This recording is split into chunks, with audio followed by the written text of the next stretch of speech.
The UK will need a transition period to help businesses adjust after Brexit, the Chancellor and the International Trade Secretary have said. In a joint Sunday Telegraph article, Philip Hammond and Liam Fox stressed any deal would not be indefinite or a backdoor to staying in the EU. Their comments are being seen as an attempt to show unity between rival sides in Theresa May's cabinet. It comes as ministers start to set out their detailed aims for Brexit. A series of papers are being published, including one this week covering what will happen to the border between Northern Ireland and the Republic after the UK has left the EU.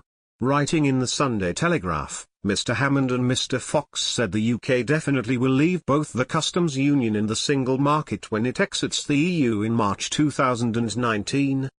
They said a time-limited transition period would further our national interest and give business greater certainty, but warned it would not stop Brexit.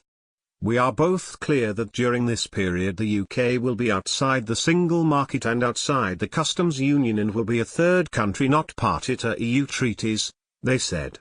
They said the UK's borders must continue to operate smoothly, that goods bought on the internet must still cross borders, and businesses must still be able to supply their customers across the EU in the weeks and months after Brexit. The two leading politicians said the government wanted to ensure there will not be a cliff edge when we leave the EU. BBC political correspondent Ben Wright said Mr Hammond, who is seen to favour a softer approach to Brexit, and Mr Fox, one of the most prominent pro-Brexit ministers, had previously appeared at loggerheads over the government's strategy on leaving the EU.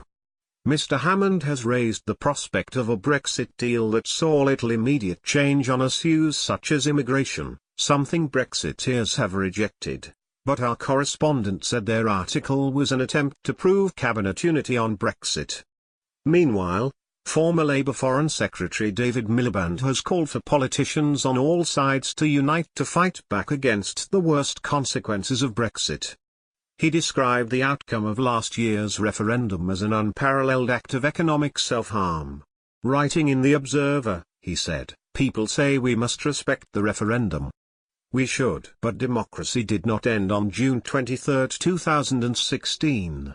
The referendum will be no excuse if the country is driven off a cliff." Negotiations between Brexit Secretary David Davis and EU officials are set to resume at the end of this month. Mr Davis said the publication of the papers outlining the government's aims for Brexit would mark an important next step towards delivering the referendum vote to leave the EU. What do you think about this news? Scroll down and comment. Thanks for watching. Please subscribe. Goodbye, see you again.